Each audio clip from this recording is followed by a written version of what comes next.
నమస్తే, welcome to KBR news 9 బులెటిన్ల ముందుగా headlines చూద్దాం. హైదరాబాద్ టీ హబ్ లో నూతనంగా నెలకొల్పిన గూగుల్ ఫర్ స్టార్టప్ హబ్ ను ప్రారంభించిన ముఖ్యమంత్రి.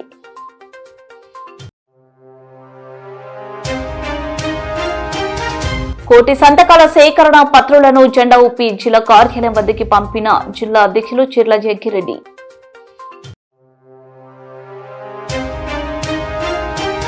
వైద్య రంగంలో జీరో వేకెన్సీ పాలసీ ద్వారా ఖాళీలను ఎప్పటికప్పుడు భర్తీ చేశాం. విడుదల రజని మాజీ మంత్రి.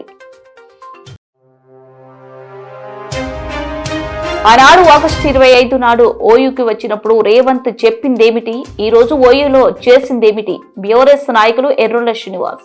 స్టార్టప్ ప్రోత్సాహం కోసం రాష్ట్ర ప్రభుత్వం 1000 కోట్ల రూపాయలతో స్టార్టప్ ఫండ్ ను ఏర్పాటు చేస్తుందని ముఖ్యమంత్రి రేవంత్ రెడ్డి ప్రకటించారు. టెక్ దిగ్గజం గూగుల్ సంస్థ హైదరాబాద్ టీ హబ్ గా నూతనంగా నెలకొల్పిన గూగుల్ ఫర్ స్టార్టప్ హబ్ ను ప్రారంభించిన సందర్భంగా ముఖ్యమంత్రి ప్రసంగించారు. Good morning friends, leaders, Google team. I'm happy to interact with all of you. You are among the best startups in Hyderabad. You are young, you have energy and big dreams. We have that in common. In 1998, there was a startup in California. 2 Stanford University friends started it in someone's garage. It became Google. Today, we are discussing, we are praising Google. It has been started in 1998 as a startup. This is what I wanted to take inspiration. I wanted to share with you this inspiration. Last 2 days, we organized the Telangana Rising 2047 Global Summit. We shared the vision for our future. We aim to become a $1 trillion economy by 2034, a $3 trillion economy by 2047. Today, there are many companies who are startups less than 15 or 20 years ago, who are now worth billions of dollars. Google, Apple, Amazon, Tesla, Facebook are great examples for these startups.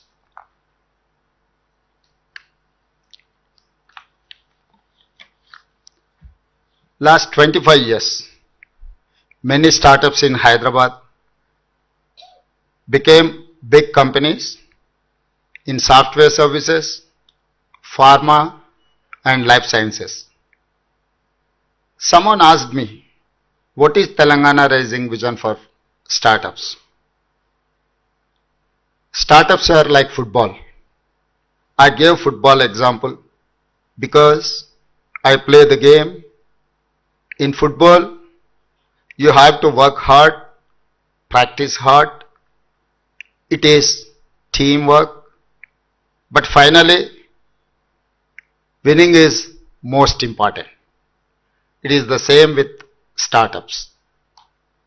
From today, Hyderabad must focus on creating product-based startups, innovation startups, IP-intensive startups. I want Hyderabad to become a hub, not just for startups, but focus on unicorns. At least 100 startups from Hyderabad must become unicorns. Means companies worth at least $1 billion. We will work together to create a winning ecosystem. Today, Government of Telangana and Google are coming together to create support system for you. My government is creating 1,000 crore startups, 1,000 crore startup of funds, fund of funds. Use these resources, use these funds and become the next Google. Only one suggestion is that you have to become one more Google from Hyderabad, Telangana, or at least $1 billion company. Thank you. Jai Telangana. కోటి సంతకాల సేకరణ పత్రులను జెండా ఊపి జిల్లా కార్యాలయం వద్దకు పంపించిన జిల్లా అధ్యక్షులు చీర్ల జగ్గారెడ్డి. డాక్టర్ బిఆర్ అంబేద్కర్ కోనసీమ జిల్లా కొత్తపేట నియోజకవర్గం రావులపాలెంలోని జిల్లా వైఎస్ఆర్ కాంగ్రెస్ పార్టీ క్యాంప్ కార్యాలయంలో జరిగిన మీడియా సమావేశంలో పాల్గొన్న డాక్టర్ బిఆర్ అంబేద్కర్ కోనసీమ జిల్లా వైఎస్ఆర్ కాంగ్రెస్ పార్టీ అధ్యక్షులు చీర్ల జగ్గారెడ్డి అనంతరం మీడియాతో ఆయన మాట్లాడుతూ పేదవారికి ప్రభుత్వ వైద్యం దూరం చేసి కార్పొరేటర్లకు దోచిపెట్టారనే దుర్బుద్ధితో కూటమి ప్రభుత్వం చేస్తున్న మెడికల్ కాలేజీల ప్రైవేటీకరణకు వ్యతిరేకంగా రాష్ట్ర వ్యాప్తంగా వైసీపీ చేపట్టిన కోటి సంతకాల సేకరణ కార్యక్రమానికి ప్రజల నుండి విశేష స్పందన వచ్చింది అని చీర్ల జగ్గారెడ్డి అన్నారు. 17వ తేదీన కోటి సంతకాల పత్రాలను మా పార్టీ నాయకులు వైఎస్ జగన్మోహన్ రెడ్డి ఆధ్వర్యంలో గవర్నర్కు అందిస్తారు.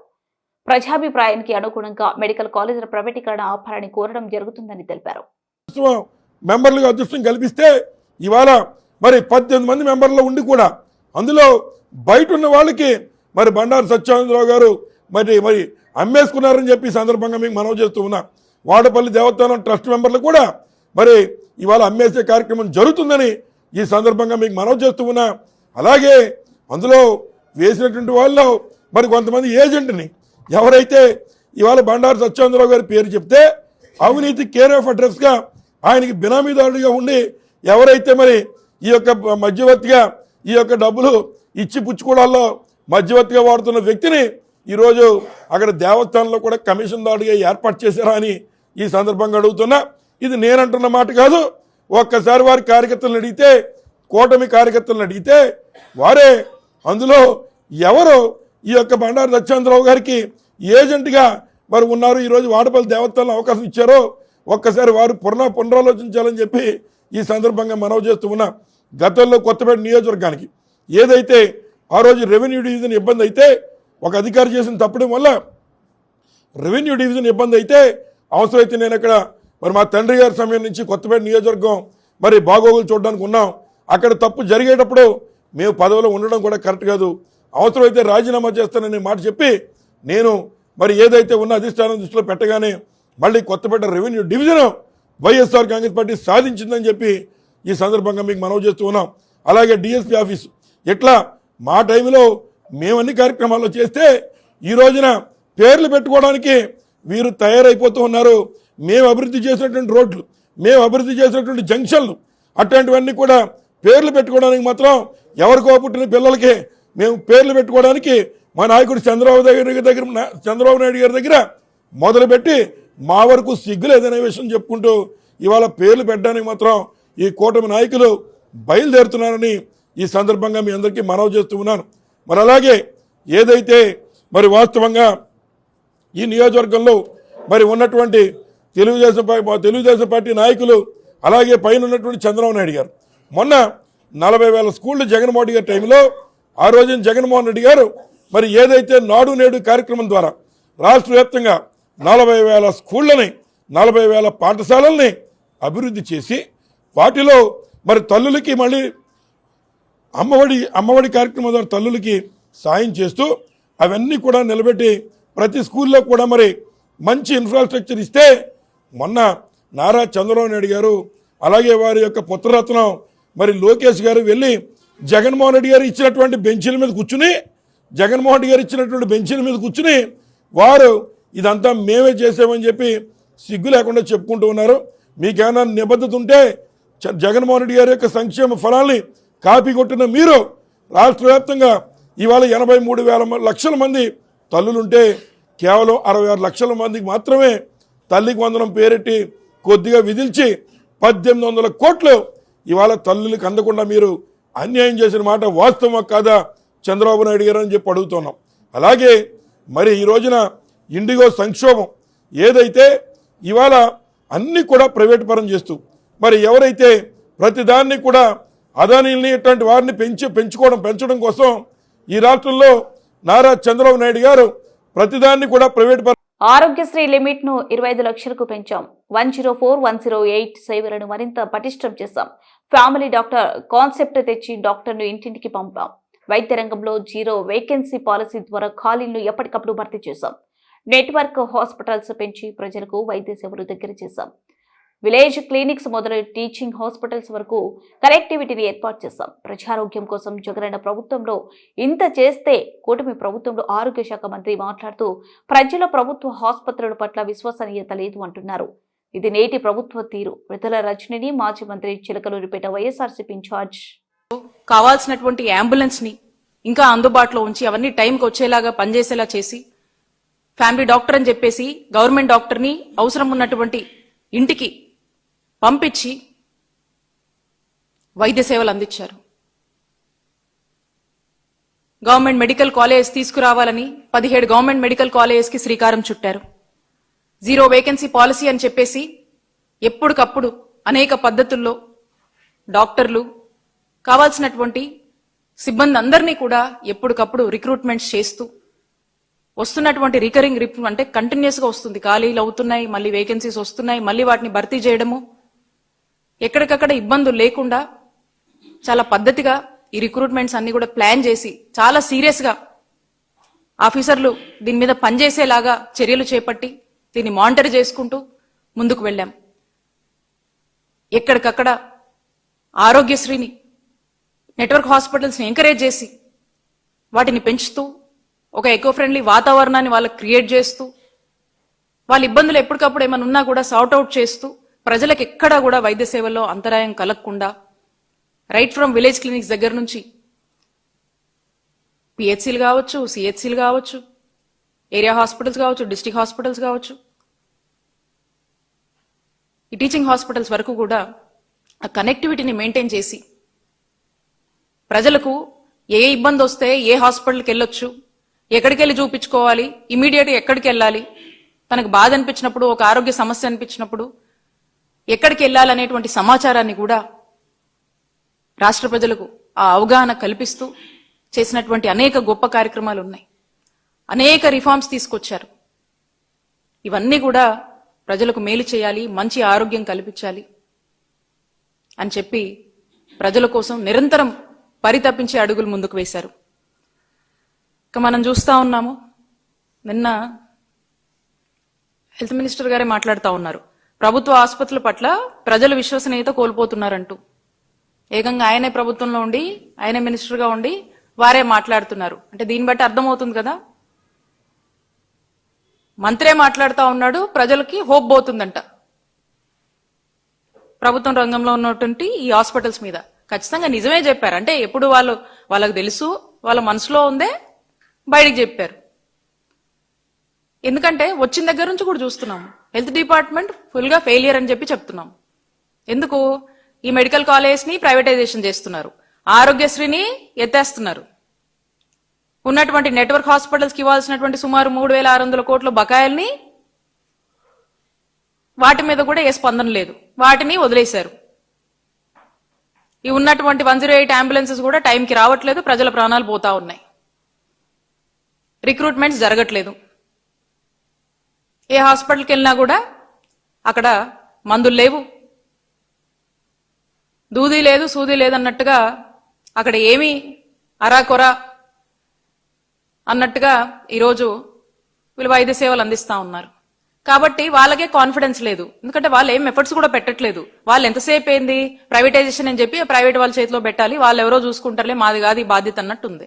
సో కాబట్టి డెఫినెట్ గా వాళ్ళే చెప్తున్నారు కదా, హోప్ పోయింది ప్రజలకని. హోప్ పోగొట్టేలా మీరు చేస్తున్నారు, మీ ఇంటెన్షనే హోప్ పోగొట్టడము. కాబట్టి వాళ్ళే ఇలా మాట్లాడుతున్నారంటే ఇంక ఏ పరిస్థితుల్లో ఈరోజు వైద్య ఆరోగ్య రంగం పనిచేస్తుందో ఈ రాష్ట్రంలో ఒక్కసారి ఇక ప్రజలు ప్రజలకు దీన్ని బట్టే ఒక ఆలోచన వచ్చి ఉంటుంది. ఎందుకంటే ఇప్పటి వరకు కూడా వైఎస్ఆర్ కాంగ్రెస్ పార్టీ అనేక సార్లు మేమంతా కూడా ఎప్పటికప్పుడు ఏ ఇష్యూ వచ్చినా కూడా ఇది ప్రజలకు ఇబ్బంది అవుతుంది, వైద్య ఆరోగ్య రంగాన్ని చంపేస్తున్నారు, ఆరోగ్యశ్రీని చంపేస్తున్నారు, ఉరిదీస్తున్నారు, వైద్య ఆరోగ్య రంగాన్ని నీరు గారుస్తున్నారు, ఇది తప్పు, ప్రజలకు ఇబ్బంది అవుతుంది, ప్రజలు సఫర్ అవుతున్నారు, మీరు గ్రౌండ్కి వచ్చి చూడండి అని అనేక సార్లు మేము ప్రతి సందర్భంలో కూడా ఇవన్నీ చెప్తూనే ఉన్నాము. అయినా కూడా ఇవన్నీ గాలికి వదిలేసి చంద్రబాబు నాయుడు గారి ప్రభుత్వం ప్రైవేటైజేషన్ దృష్టిగా మరి ముందుకు వెళ్తుంది. అయితే ఇప్పుడు చూస్తా ఉన్నాము, ఎక్కడైనా కూడా ఒక ప్రజల తీర్పుని గౌరవించని నాయకులకు గాని ఆ పాలకులకు గాని ఏ గతి పడుతుందో చరిత్రలో హిట్లర్ ఉదంతమే ఒక రేవంత్ రెడ్డికి మాట తప్పడం అలవాటు. ఆనాడు ఆగస్టు 25 నాడు ఓయూకి వచ్చినప్పుడు రేవంత్ చెప్పిందేమిటి? ఈ రోజు ఓయూలో చేసిందేమిటి? విద్యార్థులను ఎక్కడికక్కడ అరెస్ట్ చేసి పోలీసు పహారా మధ్య ఈ రోజు రేవంత్ ఆర్ట్స్ కళాశాలకు వచ్చాడు. గన్మెన్లు పోలీసులు పహారా లేకుండా ఓయూకు వస్తానని మాట తప్పాడు. మాట మీద నిలబడటం రేవంత్ కు చేదు కాదు. రేవంత్ మాటలు వింటే ఊసరవెల్లి కూడా సిగ్గుపడుతుందేమో. బీఆర్ఎస్ నాయకులు ఎర్రోళ్ల శ్రీనివాస్ మళ్ళీ ఒక్కనే వస్తా, సింగిల్గా వస్తా అని చెప్పి మాట తప్పి, అంటే ముఖ్యమంత్రి గారికి సహజంగానే మాట తప్పడం అలవాటు, మాట మీద ఉండకపోవడం కూడా అలవాటే. కానీ ఇలా పోలీసు పహార మధ్య వందలాది మంది పోలీసులతోని మళ్ళీ ముళ్ళ కంచెల మధ్యలో విద్యార్థి నాయకులను మా వాళ్ళను రాత్రి నుంచి అరెస్ట్ చేసి, మా విద్యార్థి నాయకుడు గేలు శ్రీనివాసు, తుంగబాలు, ఇంకా చాలామంది మా యూనివర్సిటీ విద్యార్థులందరినీ కూడా మధ్యరాత్రి నుంచి అరెస్టులు చేసిరు. కొంతమందిని నిన్న నుంచి అరెస్ట్ చేసిరు. అక్కడ ఉన్నటువంటి మాణికేశ్వర్ నగరు, నల్లకుంట అక్కడ ఉన్నటువంటి పార్టీ లీడర్లను కూడా ముందస్తుగానే అరెస్ట్ చేసి ఇలా స్టేషన్లో పెట్టి హౌస్ అరెస్టులు చేసి ఎక్కడికక్కడ అరెస్ట్ చేసి ఇలా ముఖ్యమంత్రి గారు పోయినరు. ఇలా యూనివర్సిటీ విద్యార్థులను మీరు ఆనాడు ఏం మాట్లాడిండో ఒక్కసారి వీడియో చూడండి. ముఖ్యమంత్రి గారు ఆ రోజు ఏం మాట్లాడిండో వీడియో కూడా వినాలి మనం. ఒక్కసారి ఆ వీడియో ప్లే చేయండి. ఊసర వెళ్ళి కూడా సిగ్గుపడదేమో ఇట్లాంటి మాటలు వింటే. మాట మీద ఉండు అలవాటు లేదా? రాత్రి నుంచి ఇలా మా వాళ్ళు కనీసం ఇండ్లల్లో ఉండకుండా ఎక్కడికక్కడ మీరు అక్రమంగా అరెస్టులు చేసి ఇప్పటికి కూడా వాళ్ళని విడుదల చేయలే. ముఖ్యమంత్రి గారు నిజంగానే స్వేచ్ఛ, నిరసన తెలిపే స్వేచ్ఛ మీరు మేనిఫెస్టోలో పెట్టిండ్రు, మాట మీద లేరు, అది వేరే విషయం. యూనివర్సిటీకి వచ్చిండ్రు, మాట్లాడిండ్రు, మాట మీద లేరు, అది అందరికీ తెలిసిన విషయం. కానీ మీరు యూనివర్సిటీ విద్యార్థులను వాళ్ళు ఒకవేళ నేను వస్తే నిరసన తెలిపే హక్కును కూడా ఇద్దాం, స్వేచ్ఛను కూడా ఇద్దామన్నారు కదా. నిజంగా మీరు నిరసన తెలిపేటువంటి హక్కు కనుక స్వచ్ఛందంగా మీరు విద్యార్థులకు ఇచ్చి ఉంటే ఇలా మీరు యూనివర్సిటీలో నిజంగా ఎట్లా అడుగు పెడతారో, యూనివర్సిటీల ప్రతాపం ఏందో, యూనివర్సిటీ విద్యార్థుల దమ్మేందో, ధైర్యం ఏందో తెలిసేది. ఇదే యూనివర్సిటీ విద్యార్థులం కదా ఆ రోజు ఏంది కూలీ ఇస్తారు, కూలీల కంటే అధ్వానం కించపరిచే విధంగా మాట్లాడిండ్రు ఆ రోజు. ఈ రోజేమో ముఖ్యమంత్రి గారు విద్యార్థులు నా దోస్తులు, నాకు మిత్రులు అని మాట్లాడుతుండ్రు. అరే ఎన్ని డ్యూయల్ మాటలు ఉంటాయి. ఆ వీడియో కూడా చూద్దాం. ముఖ్యమంత్రి గారు ఆ రోజు ఏమన్నాడు ఉద్యమంలో. బులెటిన్ ముగించే ముందు హెడ్లైన్స్ మరోసారి. హైదరాబాద్ టీ హబ్ లో నూతనంగా నెలకొల్పిన గూగుల్ ఫర్ స్టార్టప్ హబ్ ను ప్రారంభించిన ముఖ్యమంత్రి.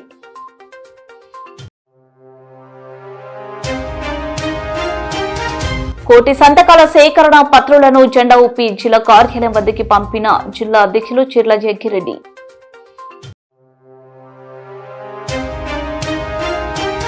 వైద్య రంగంలో 0 వేకెన్సీ పాలసీ ద్వారా ఖాళీలను ఎప్పటికప్పుడు భర్తీ చేశాం. విడుదల రజని మాజీ మంత్రి.